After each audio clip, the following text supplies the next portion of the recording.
կարող եք ներկայացնել այսօր ստորագրված շատի բովանդակությունը։ Այո, իհարկե։ Մենք այսպիսի հուշագրեր ունենք մի քանի միությունների հետ նմանատիպ բովանդակությամբ, որոնց հիմնական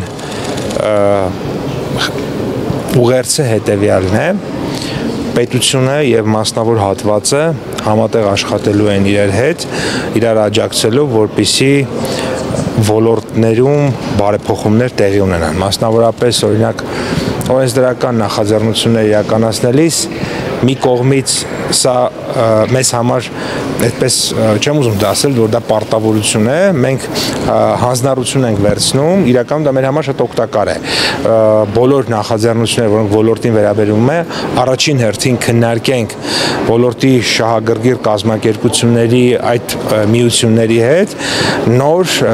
անցնենք, այսպես ասած, հաջորդ ընթացակարգերին, այսինքն եթե օրինակ էկոնոմիկայի նախարարությունը հանքարդյունաբերության վերաբերյալ որևէ նախագիծ կներկայացնի հանրությանը, ապա դա ամենայն հավանականությամբ արդեն իսկ քննարկված է։ Իհարկե կարող է համաձայնեցված չլինի, մենք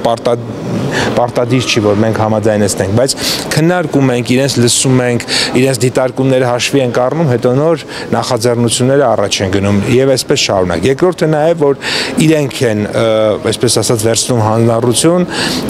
նախարարությանը իրենց արդեն հողի վրա մասնագիտական կարծիքներ տրամադրելով եւ իհարկե պարբերաբար այդպիսի միջոցառումներից արդյունքում պարբերաբար իհարկե շփումներ են իրականացնում, սովորաբար դրանք ամիսը մեկ նախարարության տարածքում, երբեմն տարվա մեջ 1-2 անգամ նաև որոշակի կազմակերպությունների տարածքներում, հա, որպեսզի փոխադարձաբար նաև իրար ինչ ենք մենք մտադիր անել, ինչ է սպասվում, ինչու ենք այս կամ այն գործողություն անում, իրենք ինչ խնդիրներ ունեն, իրենք ինչ խնդիրներ ունեն, իրենք ինչպես են պատկերացնում հարցերը, սրանք օգնում են մեզ, որպեսզի մենք անընդհատ առաջին ձեռքից ստանանք տեղեկատվություն եւ միևնույն ժամանակ մեր բոլոր քաղաքականությունները դրանք չլինեն կաբինետային, այդ քաղաքականությունները լինեն հողի վրա եւ իրական կյանքից բխող եւ իրական կյանքի խնդիրները, խնդիրներն ու հնարավորությունները սպասարկող։ Պարոն Պապյան, այսօր մի քանի ելույթներ լսվեցին եւ խնդիրներ բարձրացեցին մասնավոր սեկտորը, նաեւ ներդրումային գրավչության տեսակետից։ Դուք որպես էկոնոմիկայի նախարար, ինչ մարտահրավերներ եք ոլորտային ձեզ համար առանձնացրել, այսինքն ինչ կարող եք դուք ասել խնդիրների մասով որպես նախարար։ Ոլորտում այս պահի դրությամբ, եթե նայենք, ամենամեծ երկու խնդրեմ ունենք մենք, երեք խնդրեմ։ Իհարկե այսօր շատ խոսվեց խնդրեմ մեկի մասին, դա նայա, որ որոշ հանքավայրեր իրենք օրինակ 15-20 տարի հետո կարող են այլևս չլինել, հետևաբար նոր որոնումներ պետք է իրականացնել, որպեսզի եթե մեզ համար սա առաջնահերթ ոլորտը, մենք շարունակենք այստեղ ներդրումները եւ շարունակի դա մնալ տնտեսության կարևոր ճյուղերից մեկը։ Երկրորդը դա բնականաբար ժամանակակից պայմաններին համապատասխան բնապահպանական ստանդարտներ ունենալն է, որովհետեւ շատ կարևոր է, որպեսզի հանքարդյունաբերությունը ինքը միայն տնտեսական օգուտներ բերի կամ եթե ինքը բնապահպանական խնդիրներ պիտի առաջացնի, այդ բնապահպանական խնդիրները լինեն մաքսիմալ նվազագույն, այսինքն հանրության համար դրանք մաքսիմալ նվազագույնը լինեն, եւ երրորդը իհարկե որը արդեն էկոնոմիկայի նախարարության ուղղակի ուրեմն հետաքրքրության եւ ուսումնասիրության եւ աշխատանքի տիրույթում է, դա արտադրական շղթաների երկարացումն է։ Ինչ նկատի ունենք արտադրական շղթաներ ասելով, այսօր մենք հիմնականում արդյունահանում ենք եւ այդ մեր արդյունահանված ըստ էության արտահանում ենք, բայց մենք աշխատանք ունենք օրինակ Զանգեզուրի պղնձամոլիբդենային կոմբինատի կամ Ամուրսարի հանքի հետ, որ ի վերջո մենք անցնելու ենք ավելի բարդ, ավելի երկար արտադրական շղթաների, ավելի տնտեսապես բարդ արտադրանք ենք թողարկելու, որովհետև նախարարության, այսպես ասենք, խնդիրներից մեկը մեր տնտեսության բարդության աստիճանը մեծացնել, դուք գիտեք, որ կա տնտեսական բարդության ինդեքս, վերջին տարիներին այդ ինդեքսում մենք բավականին դրական զարգացում ունենք, բայց պիտի շարունակենք աշխատել եւ էական օրինակ մեր տնտեսության ներողություն մեր տնտեսության բարձրությունը էական կավելանա, եթե մենք պղնձի հանքաքարից օրինակ անցնենք պղնձի ձուլակտորի, եթե մենք ոսկու հանքաքարից անցնենք ոսկու ձուլակտորի, բնականաբար էլ ավելի կերկարի այդ process-ը, եթե ձուլակտորը դառնա օրինակ մետաղալար, եթե մետաղալարն էլ դառնա, ենթադրենք ուրեմն ռելեն էլ դառնա, չգիտեմ, ինչ որ էլեկտրական որևէ սարքավորում կամ դրա մաս։ Այսպես այս առումով կարծում եմ, որ սրանք հաջորդական են, մենք խոսակցություն ունենք, իհարկե ռազմավարական որոշումներ պետք է կայացնենք, որովհետև նույն ԶՊՄԿ-ն ասում է, որ դա հնարավոր է, պարզապես պետք է հանքերի տարածքները եւ արտադրական հնարավորությունները ավելացնել, այսինքն եթե մենք որոշում կայացնենք, որ այդպիսի այդ քայլին են գնում, այսինքն դա պետքա լինի շատ կարևոր ռազմավարական որոշում, որը նաեւ մեր հանրության հետ պետքա քննարկենք, այսինքն եթե մենք ուզում ենք բղնձաձուլարան, ապա պետք է էապես ավելացնել արդյունահանման ծավալները, բնականաբար դա կբերի բղնձաձուլարան լինելիության, դա կբերի ավելի շատ հարկերի, ավելի շատ աշխատատեղերի, ավելի զարգացած տնտեսության, բայց սա հեշտ որոշում չի եւ այս որոշումը բնականաբար պետք է մեր հանրության հետ համատեղ կայացնել։ Գեոկոմայնինգի եւ Բավական հնարավոր է միաժամանակ զարգացնել եւ տուրիզմը եւ հանքարդյունաբերությունը։ Ես կարծում եմ, որ վստահաբար այո, որովհետև տեսեք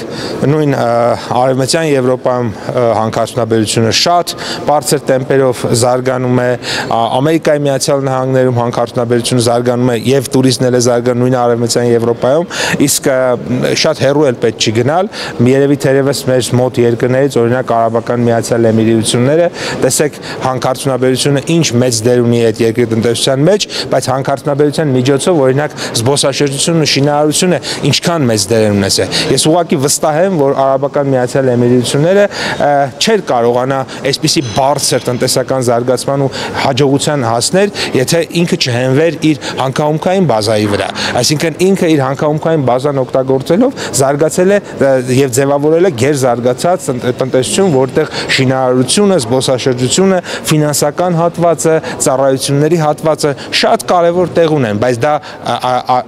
տեղի է ունեցել այն բազայի վրա, որը նրանց բնությունը տվել է։ Իսկ ոլորտում այլ կազմակերպություններ ունեն մտադրություն, հնարավորություններ անցնել այդ բարդ արտադրանքի։ Դե այս պահի դրությամբ երկար արժեշղթայի մասին երբ որ խոսում ենք, առաջին հերթին նկատի ունենք Զանգեզուրի պղնձամոլիբդենային կոմբինատը եւ Ամուրսարի ոսկու հանքը, որովհետեւ իրապես այդտեղ շատ մեծ պաշարներ կան եւ օրինակ նույն Ամուրսարի մասին այս պահին այնտեղ ընդհանրապես երկու հանք, բայց այնտեղ եւս երկուսը կա, ընդ որում ավելի խոշորները, այսինքն իրականում այնտեղ շատ մեծ պոտենցիալ մենք ունենք եւ այս առումով այդ բալանսը պահում ենք։ Տեսեք, օրինակ դուք շատ լավ հարց եք տալիս, մի կողմից մենք Ամուրսարի հանքն ենք բացում, մյուս կողմից կառավարությունը տասնյակ միլիոնավոր դոլարների ենթակառուցվածքային ներդրումներ է անում ջերմուկում, էլի նույն նախարարությունն էլի մենք ենք անում նույն կառավարությունը, հա, որովհետև այս բալանսը հնարավոր է պահել, ուղղակի դա ծախս է, այո, պետքա տասնյակ միլիոնավոր դոլարների ենթակառուցվածքային ներդրումներ անես ջերմուկում, պետքա տասնյակ միլիոնավոր դոլարների ժամանակակից տեխնոլոգիաներ Ամուրսարում դնես, որովհետև հին տեխնոլոգիաներով բնականաբար կառաջանան բնապահպանական ռիսկեր եւ հին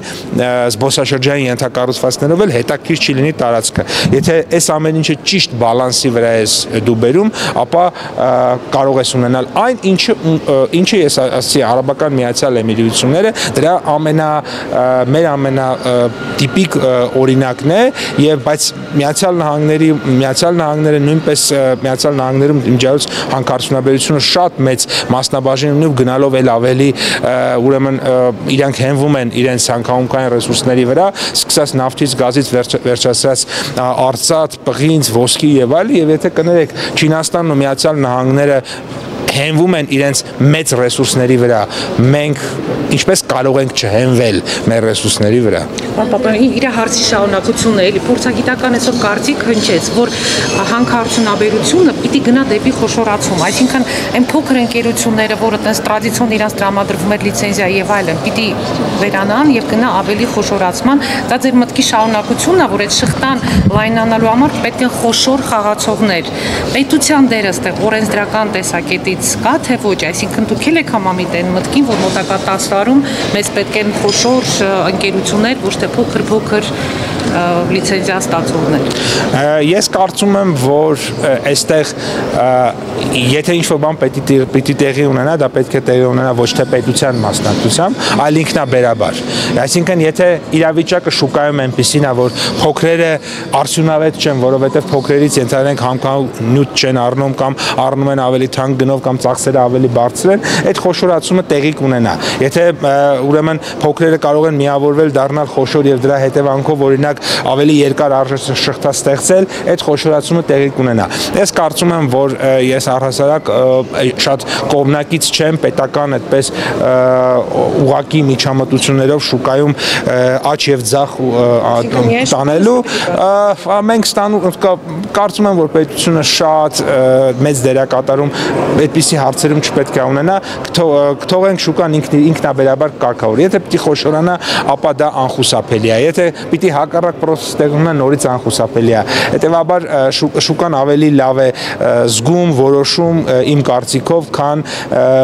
միջամտությունները արտաքին։ Պարոն Պապոյան, գյուղապլոմանիկի եւ իրանական ներդրողների հետ դեռևս ընթանում են բանակցություններ մաքուր պղնձի նախագծի շուրջ եւ որ փուլում են բանակցությունները։